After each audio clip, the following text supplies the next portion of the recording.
Alright guys, what's going on? Welcome in. So in this one I wanted to ask the question, is it realistic to foresee Todd Downing calling plays in 2024? Whether it's, the Jets firing Hackett, whether it's the offense just looking stagnant, but Hackett needs to be on the roster.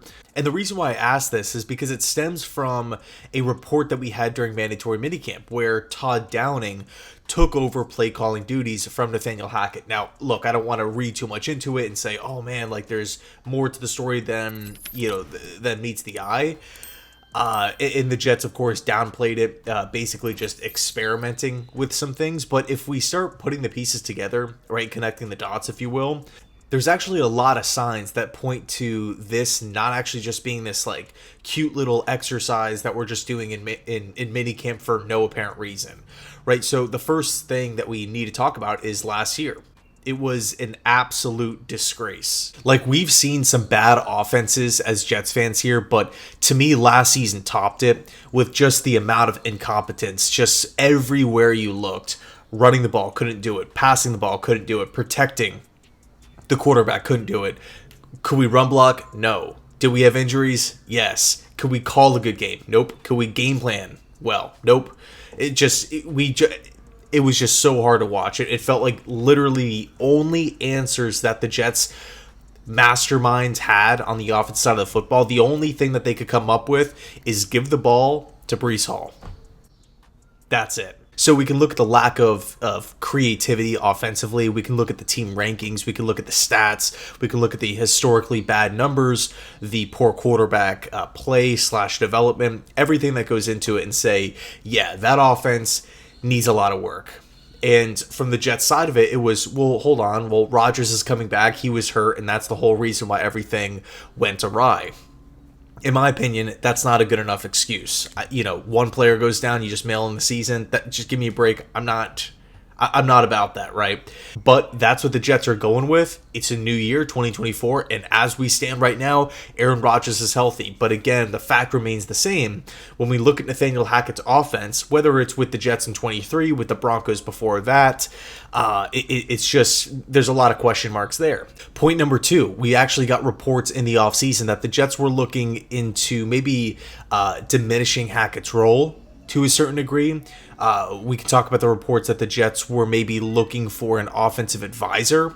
They were trying to find ways to maybe add another offensive coach to the room. In the end, nothing changed, right? So who knows if that was just random stories and whatnot that are just coming out of thin air. Or that was just, stuff that the Jets were just putting out there. Who knows if that was an actual fact, right, that the Jets were looking into doing those things. Because in the end, again, nothing changed. And by the way, it was kind of weird because once the offseason, like the voluntary OTAs, and I mean, I can even think back to the draft, right? Like I could really remember a lot of reporters coming out saying, well, this is it, right? The Jets are done. They're not looking at offensive coaches anymore. But I would still push back and say, hey, you know what? There's still some guys out there. I mean, we literally saw the Denver Broncos hire David Shaw. Yesterday, like David Shaw was getting head coaching interviews. The Denver Broncos just brought him in. So I don't want to hear that the Jets don't have options or nobody's qualified that's currently out there, right? I believe Doug Marrone is still out there, and I'm going to keep on talking about him. Man, it got super dark in here under a rain club.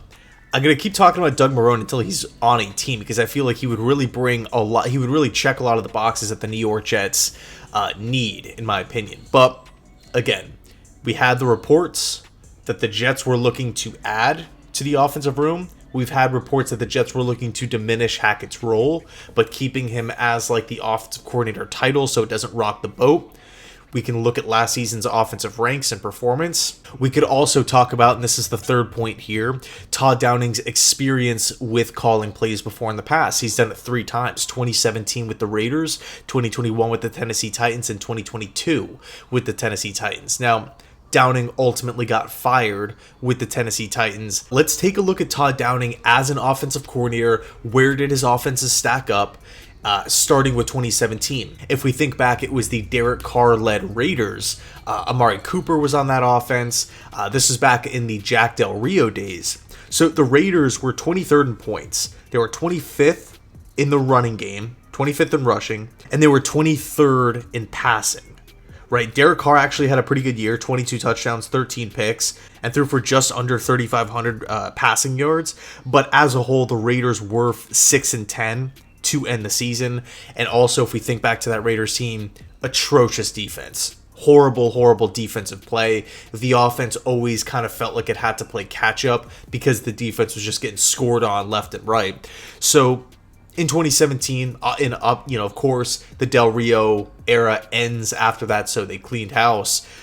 Downing was not an offensive coordinator any longer. But, although the end of the year rankings weren't all that great, it's not egregious, right? It wasn't 2023 Nathaniel Hackett. It wasn't on that status. Moving on to 2021 with the Tennessee Titans, Ryan Tannehill, Derrick Henry under Mike Vrabel, they were 5th. They were a top 5 team in running the football. In 2021, they were 24th in passing. And then in 2022, unfortunately, both categories dipped, right? 13th in the running game, 30th in the passing game. I remember fans were talking about just how easy the offense was to read. There was just not much. There wasn't really a creative or a complex aspect to it. Just super simple stuff. Our guys are better than your guys. We're going to just play smash mouth football with our offensive line, with our quarterback that takes care of the football in Ryan Tannehill, and of course with our great running back in Derrick Henry. Admittedly, when you think back to that era of the Tennessee Titans, right, the Mike Vrabel era, you think about Derrick Henry, you think about this team running the football, and they were super successful at it. But I could understand fans' frustrations after 2022 when it just all seemed like they got to make a change, right? This is good, but it's not getting the job done.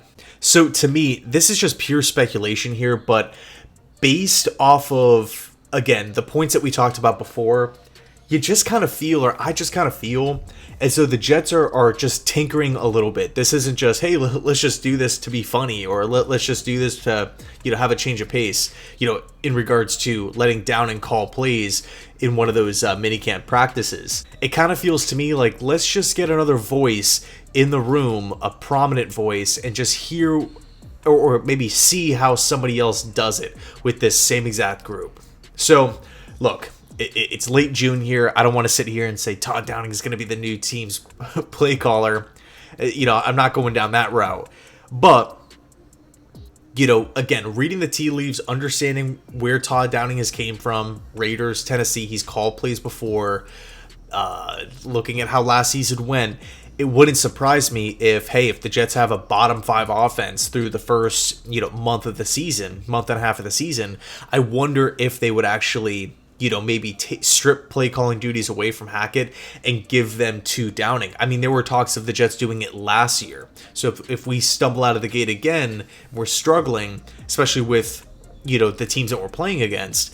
The defenses that we have to play against, I feel and also to the amount of pressure that's on everybody to have success this season, win football games, I could very well see the Jets stripping those play calling duties and handing them right over to Todd Downing here. For me, there has to be some sort of trigger that set the Jets in this direction. All right, we want to make this decision today. We want to see how this goes.